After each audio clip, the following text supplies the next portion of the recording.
이제 오늘 어제 12시 자정경에 체포당하신 주님은 이제 오늘 먼저 안나스라고 하는 대제사장의 장인이죠. 참, 이 보면은 장인까지 나서가지고 이제 예수님을 이렇게 잡아가려고 하는데, 장인에게 잡혀가는 한 오전 3시쯤, 3시에서 4시 사이의 일로 이제 오늘 두 번째 새벽 예배가 시작됩니다. 여러분, 이 종교라는 것은 세상에서 가장 거룩하고 가장 아름답고 가장 착할 수도 있지만, 이 종교가 힘과 정치와 결탁하는 순간 살인자가 될 수도 있습니다. 여러분, 한번 세상에 유명했던 전쟁들 한번 생각해 보세요. 전부 다 종교가 다 결탁되어 있습니다. 지금도 제3세계 선교가 어려운 이유는 처음에 임페리얼리즘이라고 그러죠. 제국주의가 들어갈 때 선교사들이 그 앞에서 서가지고 딱 봤더니, 사람들이 봤더니 선교사들이 다 통역도 하고 자기들 훔쳐가고 뺏어갈 때 선교사들이 맨 앞에 서가지고 이렇게 하는 거를 본 그 인디언들과 그 원주민들의 눈에는 이 종교라고 하는 것은 말 그대로 자기들을 고통으로 끌고 가는 첫 번째 가장 선봉장일 수도 있다라는 사실입니다. 얼마나 마음이 참 숙연해집니까? 그러니까 우리가 믿고 있는 이 기독교도 예외일 수는 없습니다. 우리가 하나님 앞에서 지금도요, 이 CCC라고 하는 유명한 이름 있잖아요. 캠퍼스 크루세이드 for Christ. 이 정말 아름다운 이름이 지금도 이스라엘에서는 그러니까 지금도 CCC 선교사들이 이스라엘에 많이 있습니다. 그렇지만 CCC라는 이름을 사용하지 않습니다. 왜냐하면 거기에 크루세이더, 십자군이라는 이름이 나오기 때문입니다. 그 중동에 있는 사람들은 십자군 하면은 막 경기를 냅니다. 왜냐하면은 십자군이 우리가 생각하는 것처럼 가서 무슨 교회를 지어주고 이런 게 아니라 유럽에 있는 모든 불량배들하고 다 모아가지고 가서, 물론 초기 십자군은 그러지 않았습니다. 하지만 시간이 지나면서 가서 그냥 거기 있는 원주민들 다 죽이고 하는 그 모습 속에서 지금도 경기를 일으킵니다. 그래서 아예 그 이름을 빼버리고 가는 것까지 보았습니다. 예루살렘 근교에 가면 헤르칠 언덕이라고 참 아름답게 생긴 언덕이 하나 있습니다. 그 언덕에 이렇게 골짜기를 내려와서 올라가면 야드바심, 즉 야드, 기념비, 쉔, 이름의 기념비라고 하는 홀로코스트 박물관이 있습니다. 제가 참 여기에 대해서 너무 충격을 받았기 때문에 제 설교에서도 종종 언급합니다. 그래서 저는 이 홀로코스트 박물관을 나름대로 다 여기저기 가봤습니다. 미국에도 있고요, 폴란드에도 있고요. 가면은 정말 인간에게는 소망이 없다는 것을 보게 됩니다. 본질상 진노의 자녀, 정말 뼛속까지 죄인, 모든 DNA와 피 속에 인간은 잔인함과 죄와 그 하나님 앞에 버림받은 그 마귀의 그 습성들이 그곳에 살아있다는 것을 이제 거기 가면 보게 됩니다. 그 야드바심, 이사야 56장 5절의 말씀처럼 내가 너희 자녀들보다 나은 기념물과 이름을 주어서 그 끝까지 기억하겠다라고 말씀하신 그 하나님의 약속의 말씀을 붙잡고 이 홀로코스트 박물관을 지었는데요. 홀로코스트 박물관의 압권은 뭐냐면, 한 방에 들어가면 이렇게 큰 원형으로 된 이렇게 기둥 같은 게 있는데, 거기에 이제 그곳에서 이름 없이, 그러니까 모든 홀로코스트의 그 피해자들은 다 이름이 없습니다. 그냥 번호로 다 죽어요. 그렇기 때문에 그 번호로 죽었던 사람들의 이름을 다 다시 살려가지고 거기다가 사진을 놔두고 그분들의 이름을 딱 해놓은 그 큰 원통형의 방이 있습니다. 딱 들어가면 뭐가 확 눌리는 게 있어요. 그러니까 인간이 인간을 이렇게 잔인하게, 그리고 저는 제일 이해가 되지 않는 게, 그 당시 독일은 전 세계에서 가장 철학이 발전하고 가장 윤리가 발전하고 모든 음악가와 정말 위대한 문학가들이 있었고, 또 우리가 아는 것처럼 종교개혁이 일어났던 곳입니다. 우리가 잘 아는 루터, 그뿐만 아니라 독일 국교회라고 그러죠. 독일 교회가 있습니다. 모든 독일인들은 독일 교회에서 태어나야 되고 독일 교회에서 죽습니다. 전 국민이 다 교인이라고 보면 됩니다. 그곳에 그 종교가 어떤 이즘과 결탁하는 순간 이런 무서운 모습을 보여줍니다. 그 방을 지나면서 그때 이제 아주 옛날 일이죠. 이제 미국에서 온 이제 고등학생들하고 거기 있는 가이드 랍비 가이드가 막 흥분하면서 얘기합니다. 이 보이지 않냐? 이 보이지 않냐? 누구도 믿을 수 없다. 우리밖에 없다. 야, 나는 그게 지금도 정말 오랜 시간이 지났지만 기억납니다.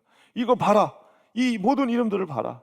근데 더 놀라운 거는 거기에 기록들에 독일 국교회가 나치와 협력했다라는 그런 문서들이 거기 보관되어 있습니다. 교회가 히틀러랑 같이 힘을 합쳤다는 것이 거기에 보관되어 있습니다. 흥분하면서 우리 역사를 기억해야 된다라고 소리 질렀던 그 라피의 모습이 지금도 생생하게 기억이 납니다. 그 그룹이 다 간 다음에 제가 잠깐 거기서 생각했던 기억이 납니다. 그것은 뭐냐면 우리 기독교도 어떤 이것이 종교가 되었을 때는 예수님이 거기서 사라지십니다.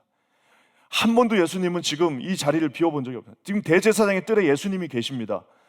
베드로와 함께 예수님이 바로 그 앞에 계셨습니다. 하지만 대제사장은 강력한 비겁자가 되어서, 베드로는 약한 비겁자가 되어서 예수님의 향기라고는, 율법의 향기라고는 1도 나타내지 않는 가장 비겁한 모습을 예수님 가장 가까운 곳에서 보여주고 있는 이 두 모습을 우리가 오늘 보게 됩니다. 저는 오늘 제 제목을 비겁자라고 붙였습니다. 비겁한 사람은 두 종류의 비겁한 사람이 있습니다. 힘과 권력이 있으면서 비겁한 사람이 있고요, 힘과 권력이 없어서 또 비겁해지는 사람이 있습니다. 오늘 이 두 종류를 한번 살펴봤으면 좋겠는데, 먼저 힘을 가졌으나 가장 비겁한 대제사장 안나스. 여기 보면은 안나스도 나오고 가야바도 나오고 도대체 누가 대제사장이냐? 복잡합니다. 그냥 안가 이렇게 여러분 생각하시면 됩니다. 저는 그렇게 외웠어요. 안나스가 있고 가야바가 있는데, 안나스는 가야바의 장인입니다. 그래서 안가 이렇게 외우면 돼요. 나는 거기 안 가. 그래서 이 안나스가 정말 이제 주 15년부터 주 6년부터 15년까지 제사장이었는데, 지금 30년, 그러니까 지금 30년, 15년이 지나고 리타이어한 지 15년이 넘었는데도 아직도 제사장은 아니지만 자기 사위였던 가야바 위에서 지금 상황 정치를 하고 있는 겁니다. 잡혔으면은 대제사장한테 가든가 빌라도에게 가든가 해야 되는데, 왜 아무 상관도 없는 이미 리타이어한 그 안나스한테 가야 되냐? 여러분, 그 자체가 벌써 이상한 겁니다. 그 자체가 벌써 불법 재판입니다. 왜냐하면 이제는 권한이 없어요. 아무 권한이 없는데 거기에 지금 끌려가 계신 예수님이 있는 겁니다. 의미도 없고 재판의 형식도 없습니다. 그러니까 그가, 예수님이 끌려갔을 때는 거기서는 아무런 의미가 없는 이제 재판이 시작되고 있는데, 더 놀라운 사실은 여러분, 대제사장은 누구예요? 하나님과 이스라엘 백성을 중재해주는, 어떠면은 정말 가장 그 그룹에서 이스라엘 전체에서 가장 거룩해야 되고, 이스라엘 전체에서 가장 우리 하나님의 모습을 닮아 있어야 되고, 이스라엘 전체에서 가장 하나님을 잘 어쩌보면 리프레젠트 해줘야 되는 율법의 수호자요, 율법을 지키는 자요, 율법적인 사람이어야 됩니다. 근데 여러분, 놀랍게도 여기 분위기가 심상치가 않습니다. 22절 말씀 한번 읽어볼까요? 다 같이 읽겠습니다. 시작. 이 말씀을 하심에 곁에 섰던 아랫사람 하나가 손으로 예수를 쳐 이르되, 네가 대제사장에게 이같이 대답하느냐 하니, 영어로는 뭐라고 나왔어요? 한 오피서가 예수님을 친 겁니다. 그러니까 이게 그 하나를 보면 다 모든 걸 다 알 수 있습니다. 그러니까 이제 예수님께서 지금 불법으로 끌려오셨어요. 그래가지고 이제 신문을 당하시는, 신문도 아닙니다. 하여튼 하는데, 예수님의 말씀을 하니까 아랫사람 하나가 손으로 예수를 쳤다라고 얘기하고 있습니다. 예수의 얼굴을 가격한 첫 번째 사람이 된 거죠. 사랑하는 성도 여러분, 아마 대제사장은 누군가가 그런 일을 하던 것을 말려야 되는 사람이잖아요. 근데 이 사람은 지금 명령이 떨어지지도 않았는데 손을 들어서 쳤어요. 그 말은 얼마나 많이 때렸다는 소리, 그동안. 그러니까 이 안나스 밑에 있던 저 사람은 도대체 얼마나 많은 사람을 때렸길래 자기 상관이 명령을 하지도 않았는데 가서 때리는 모습을 지금 보고 있습니다. 이건 무슨 마치 조직 폭력배들이 어디가 공장 허름한 데서 모여가지고, 지금 여기는 대제사장의, 그대로 일타야 했던 대제사장의 집입니다. 거룩한 곳이에요. 근데 무슨 공장 같은 데 모여가지고 드럼통에 딱 앉아가지고 보스가 이렇게 앉아있고, 밑에 있는 둘째 조직 폭력배가 데려온 사람 이거 막 지금 때리는 거랑 똑같은 장면이 여기에 벌어지고 있습니다. 명령하지도 않았는데 때렸다면 지금까지 정말 얼마나 많은 사람을 때렸을까요? 그것이 대제사장, 종교, 가장 하나님의 사랑을 잘 보여주는 율법의 수호자인 대제사장 출신이었던 안나스의 집에서 아무 꺼리낌 없이 벌어지고 있는 행동입니다. 사랑하는 성도 여러분, 이 비슷한 사건이 좀 전에 일어났어요. 한 3시간 전에 우리가 아는 것처럼 별 생각 없었던 베드로가 칼을 뽑았습니다. 예수님 명령하시지도 않았는데 말고의 길을 때려쳤어요. 예수님 어떻게 하십니까? 제지합니다. 하지 마라. 그리고 꾸짖습니다. 너 지금 뭐 하는 짓이냐? 그리고 심지어는 그 잘린 길을 다시 그 바쁜 순간에 기적을 한번, 어떻게 보면 예수님의 마지막 기적인가요? 마지막으로 붙여주죠. 그분이 예수님이십니다. 그분이 율법의 완성자세요. 그분이 우리 하나님이십니다. 하지만 오늘 이 대제사장의 이 하속은 어떻게 보면은 가장 율법을 지켜야 되는 그 사람이 율법을 파괴하고 있는 모습을 봅니다. 저는 이제 스포츠 경기를 보면, 제가 뭐라고 딱 지칭하기는 좀 그런데, 어떤 스포츠 보면요, 선수들이 싸우는 거를 그냥 놔두는 스포츠들이 있습니다. 저는 그 스포츠에 종사하는 분이 있으면 한번 묻고 싶어요. 진짜 그거 당신들이 원하는 거냐고. 물론 이제 흥행을 위해서 그러는 거예요. 흥행을 위해서 둘이 싸우면은 심판도 이렇게 심판도 가고요. 선수들도 전부 다 이렇게 스케이트죠. 이렇게 타고 다 빠져버려. 그러면 막 둘이서 막 헬멧 벗고 싸웁니다. 나는 아니 차라리 권투를 보러 가든가 격투기를 보러 가지 왜 저거를 거기다 같이 접목시켰을까 생각하면 많은 것을 생각하게 합니다.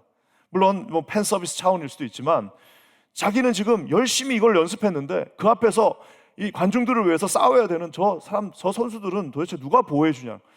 선수들 아무도 안 말려요. 아무도 안 말립니다. 그냥 둘이 싸우게 놔두다가 하나가 뻗어지면 이제 그때 끝나는 거예요. 사랑하는 성도 여러분,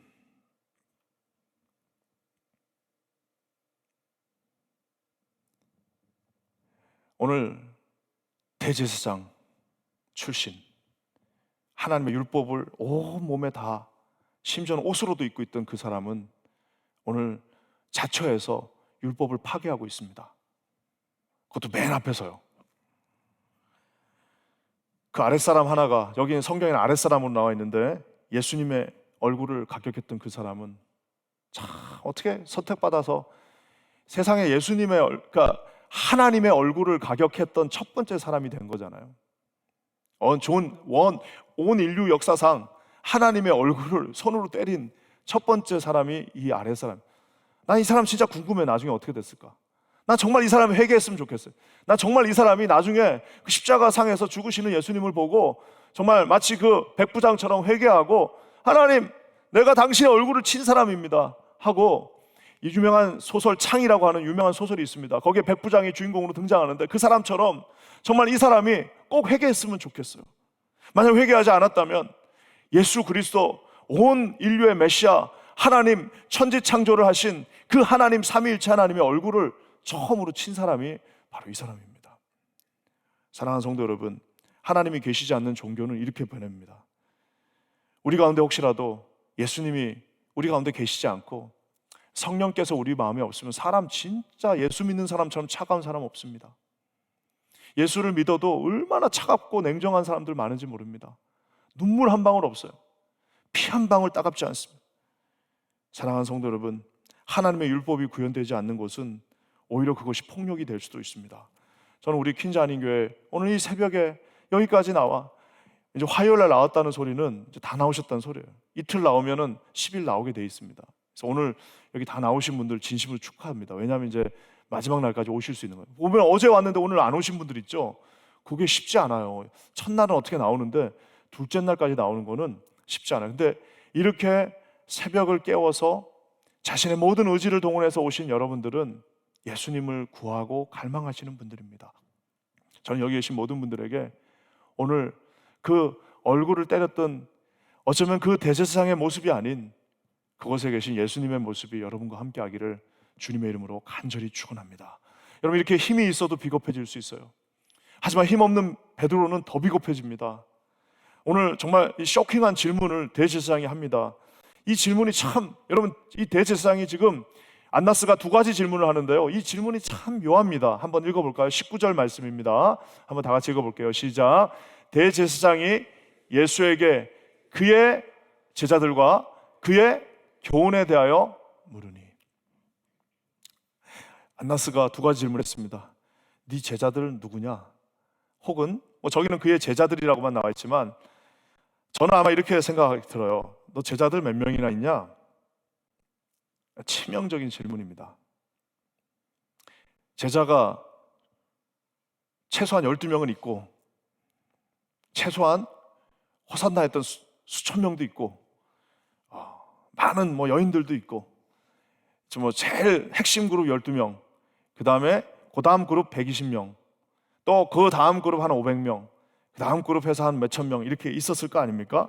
근데 대제사장이 별 생각 없이 묻습니다. 이 질문의 의도는 일종의 유도신문입니다. 뭐냐면은 너 이거 제자들 많이 키워가지고 지금 이 나라 뒤집으려고 그랬지? 너 가르치는 것들 보니까 성전을 헐라 하면서 우리 무시했지? 하는 거, 그 답을 듣기 위해서 했는데 놀랍게도 그 대답에 예수님이 대답하기가 곤란합니다. 왜냐하면 예수님이 몰라서가 아니라 지금 제자들이 아무도 없기 때문입니다.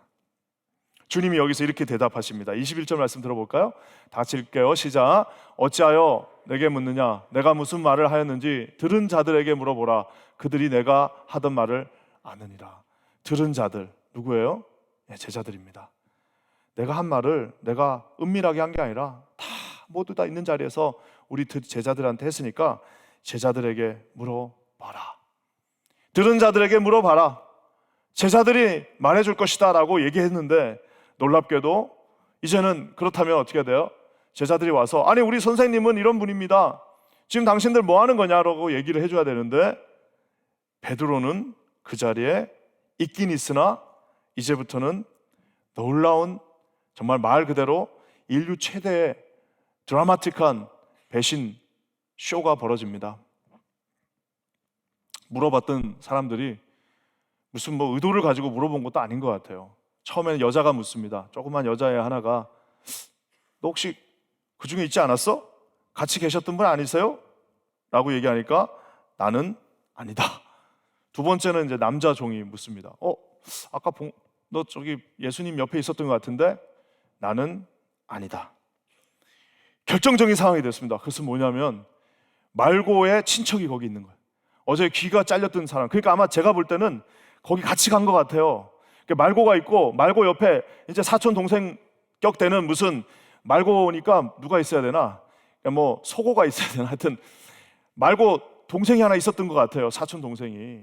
그러니까 생각해 보세요. 사람이 아무리 많아도 자기 형이 지금 귀가 잘렸는데 그 자른 사람 얼굴을 쫙 본 거 아니에요. 근데 다 한꺼번에 도망간 게 아니라 그 자리에 그대로 마치 프로즌 돼서 그대로 있었어요.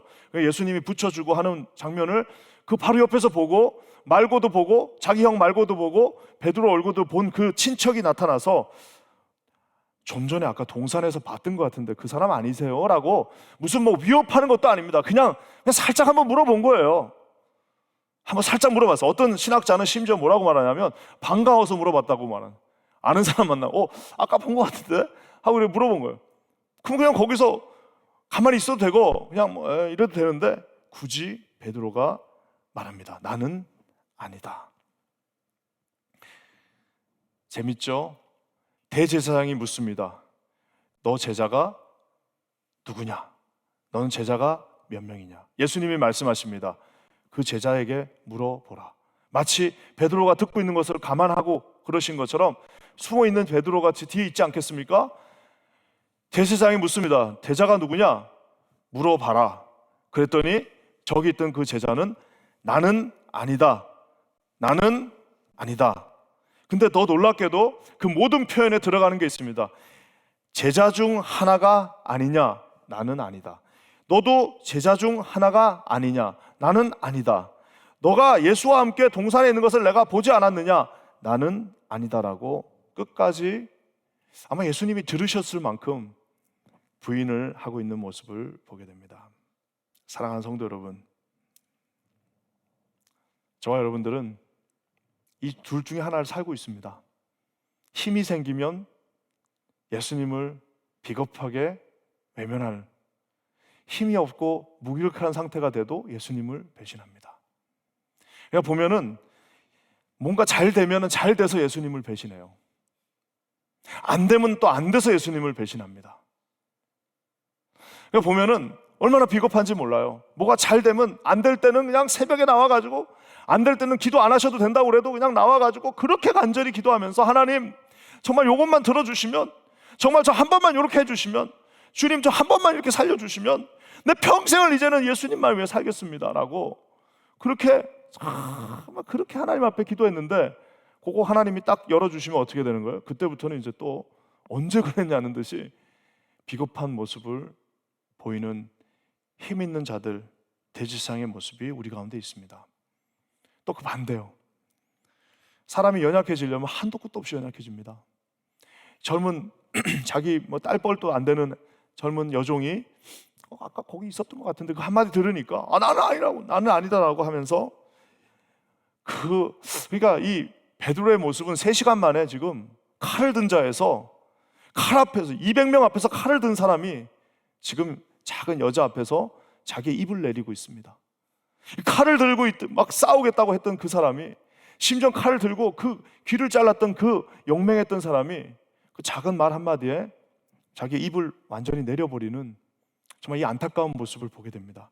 사랑하는 성도 여러분, 이 모습, 두 가지의 모습은 여기에 있는 게 아니고 성경에 있는 게 아니라 제 가운데 있다는 사실을 저는 깨닫습니다. 근데 내가 그런 사람이에요. 하나님 앞에 그렇게 열심히 기도하면서 하나님께서 이루어 주실 꿈들을 놓고 기도하는데, 막상 그게 또 다 하나님이 해주시고 나면 하나님 앞에 고마운 마음보다는 스물스물 여기서 올라오는 마음이 있습니다. 이거 그래도 내가 좀 낫지, 딴 애들보다. 스물스물 올라옵니다. 내가 이 정도 됐으면 이제는 좀 내가 대우 받아야 되지 않나? 스물스물 올라옵니다. 이 정도 됐으면 나도 이제 우리 교회에서 할 일 좀 한 거 아니야? 라는 그 생각들, 하나님 앞에 납작하게 엎드려서, 하나님 딴 거 다 필요 없습니다. 살려만 주시면, 한 번만 열어주시면, 한 번만 이 문제를 해결해 주시면 나는 주님의 것입니다. 난 당신의 모든 것이 다 수족이 당신께 있습니다라고 고백했던 그 순간은 얼마나 그렇게 빨리 없어지는지 모릅니다. 사랑하는 성도 여러분, 우리 그 시절들이 기억이 났으면 좋겠습니다. 또 한 가지, 여러분 우리가 얼마나 연약하냐면요, 그렇게 대단한 사람들도요, 살짝 하나님이 한 번만 움직이시면은 넘어지는 순간 그냥 하나님이 안 계셔 정도가 아니라 하나님을 저주하면서 막 넘어지는 사람이 있습니다. 주님 말씀하십니다. 아무것도 염려하지 마요. 오직 모든 일에 기도와 간구로 너희 구할 것을 하나님께 아뢰라 라고 말씀하시잖아요. 근데 그냥 넘어지면서 막 그냥 하나님 안 계시다라고 하는 사람이, 아무리 어려운 일이 있어도, 아무리 고난 가운데 있다도 우리가 넘어야 되지 않을 선이 있습니다. 그것은 바로 하나님이 우리의 영원한, 아까 그 찬양에도 있잖아요. 그 사나운 폭풍일 때, 사나운 풍랑일 때 주님이 내 곁에 계신, 아무리 사나운 풍랑이 불고 아무리 그냥 배가 뒤집힐 것 같아도 그 배 안에는 예수님이 계십니다. 사랑하는 성도 여러분, 배가 뒤집히지 않습니다. 예수님이 계신 배는 뒤집히지 않습니다. 여러분 항공모함을 타고 있어도 거기 예수님이 안 계시면 그 배는 뒤집힙니다. 하지만 돛담배 하나를 타고 있어도 그 돛담배가 폭풍 속에서 휘몰아치는 그 폭풍 속에서 왔다 갔다 하는 것 같아도 그 배 머리에 예수님이 계신다면 여러분 그 배는 뒤집혀지지 않습니다. 걱정하지 마십시오. 저는 우리 주님을 여러분 진정으로 신뢰하고 믿으시는 저와 여러분 되시길 주의 이름으로 간절히 축원합니다. 말씀을 마무리하면서 결국에는 우리는 잠깐 쉬면, 잠깐 기도줄 놓치면 힘이 있고 잘 돼도 비겁해지고요, 힘이 없고 안 돼도 비겁해집니다. 자, 근데 저는 오늘 말씀이 이렇게 맞춰집니다. 우리 소망 되신 주님이 그 제자를 정말 사랑하셔요. 베드로를 진짜 사랑하십니다. 참 정말 우리 주님은 너무 좋으신 분이세요. 자기 자식이 자기 앞에서 면전에서 우리 아버지 모른다라고 그 가장 필요한 순간에, 가장 그 예수님의 어떻게 보면 그 사랑이 필요하고 예수님의 가장 힘이 필요한 그 순간에 난 우리 아버지 모른다라고 도망친 그 자식인데도 마지막 순간에 주님은 또 한 번의 기적을 사용하십니다. 말고의 길을 비춰준 주님은 한 번 또 기적을 쓰십니다. 27절 말씀입니다. 한번 다 같이 읽을게요. 시작. 예, 베드로가 또 부인하니 곧 닭이 울더라. Peter again denied And at once, 즉시 the rooster crowed. 닭이 예수님이 딱 준비시켜 놓으셨어요. 수탉한테, 야, 요나한테 얘기하시듯이. 그러니까 이 짐승들이 얼마나 정말 예수님 말 잘 듣는지 몰라요. 요나는 요나대로 그 고기가 고생했고, 또 뭡니까 벌레 하나가 또 그거 갉아먹는다고 얼마나 과식하고 힘들었는데, 오늘 또 수탉 하나가 딱 대기하고 있습니다. 예루살렘에 있던 목소리 제일 좋던 테너 수탉 하나가 딱 예수님에 순종하면서 아침부터 이제 딱 대기하고 있습니다. 대기하고 있다가 피터가 나는 그를 모른다. I am not 우크 에이미. 나는 아닙니다. 꽉. 나는 아니요. 우크 에이미. 꽉. 하면서 이 바보야. 혹은 야, 이 피터야. 하면서 지금 우리는 꽃게로 들었지만 그 닭은 예수님의 명령 앞에서 베드로야, 정신 차려라 하면서 온 힘을 다해서 예루살렘이 떠나가도록 닭은 울고 있습니다. 그러니까 여러분, 유럽에 가면요, 모든 성당의 맨 꼭대기 지붕에는 닭이 있어요. 닭이. 그러니까 유럽의 성당의 모든 꼭대기 지붕에는 보면 닭 형상의 이렇게 생긴 그 풍향계 같이 생긴 닭이 있습니다. 왜 거기다 그거를 붙여 놓았을까요? 우리가 비겁하게 예수님 부인할 때마다 꼭 정신 차려 하는 예수님의 그 보이스가 닭을 통해서 이제 어떻게 보면 온 겁니다. 저는 베드로의 인생은 참 부럽습니다. 어떤 면에서는 어제 얘기한 것처럼 숯불이 피어질 때마다 이글이글 타오르는 그 태양 속에 건너편에서 자기를 보고 계시던 예수님의 그 눈, 매일 아침마다 로마에 가도 로마산 닭이 있고 터키에 가도 터키산 그 로스터가 있는데 가는 곳마다 아침마다 꽉 하면서 베드로, 처음에는 그게 너 그럴 수 있냐라고 들렸는데 한 10년쯤 지나니까 열심히 예수님 사역하고 있으니까 베드로 힘내라고 들리는 거예요. 20년쯤 지나서 이제 막 박해당하고 로마에서 이제 도망가냐 마냐, 야 이거 나 여기 이제 탈출해야 되냐 마냐, 야 이거 아무래도 내가 그래도 베드로인데 탈출해야 되지 않을까, 로마의 모든 박해 속에서 탈출해야 되지 않을까라고 하는 그 새벽에 하나님 나 어떻게 해야 됩니까? 나 이제 도망가야 됩니까? 탈출해야 됩니까? 나 이제 여기 떠나서 이제 내가 훗날을 도모해야 됩니까? 했더니 꼭 하면서 그냥 거기서 끝내, 그냥 거기서 십자가에서 거꾸로 매달려 하면서 그 아침에 음성을 들은 것입니다. 사랑하는 성도 여러분, 행복한 사람이잖아요. 여러분, 우리에게도 그 음성이 있습니다. 곳곳에 있습니다. 정말 곳곳에 있어요. 저는 꼭 이 넥타이 핀을 맵니다. 이유가 있습니다. 나름대로. 요거 볼 때마다 생각나는 게 있기 때문입니다. 다 곳곳에 있습니다. 하나님이 그 힘든 시절에 주셨던 그 놀라운 하나님의 음성이 곳곳에 숨어 있습니다. 저는 우리 퀸즈 한인교회 모든 성도들이, 그래서 저 닭 울음소리는 여전히 내가 너를 붙잡고 있다, 난 여전히 너를 사랑한다, 그래 어차피 내가 말한 거 아니냐, 닭 울기 전에 네가 나를 3번 부인하리라, 다 알고 있으니까 괜찮아, 일단 부인하고 그 다음부터 다시 일어서자라고 얘기하시는 예수 그리스도의 어찌 보면 마지막 기적. 제가 오늘 제목을 지으라면 예수 그리스도의 마지막 기적이라고도 하고 싶네요. 하나님께서 주신 그 깊은 은혜가 우리 퀸즈 한인교회, 우리가 다 연약하니까 이런 거예요. 연약하지만 오늘도 이 하나님의 말씀을 통하여 닭이 크게 울고 있음을 깨닫는 저와 여러분들에게 함께 하시는 거룩한 하루가 되기를 주의 이름으로 간절히 축원합니다. 우리 사랑하는 성도님들, 걱정하지 마십시오. 하나님이 저와 여러분 꼭 붙잡고 계십니다. 하나님께서 두려워 말라, 놀라지 말라 말씀하고 계십니다. 내가 네 하나님, 참으로 너를 도와주리라, 참으로 나의 의로운 오른손으로 너를 붙들리라 약속해 주셨습니다. 여러분, 그 주님을 의지하고 오늘 하루 넉넉하게 승리하시고, 꼭 기억하세요. 내가 널 사랑한다 하고 오늘 닭 한 마리가 외치고 있다는 사실을 기억하시는 우리 모두가 되시기를 주의 이름으로 간절히 축원합니다. 기도하겠습니다. 하나님, 오늘 진심으로 감사합니다. 살아 역사하시는 주의 은총이 우리 켄자는교회 모든 공동체 위에 함께하게 하여 주시옵소서. 주님께 감사드리며 예수님의 이름으로 간절히 기도합니다.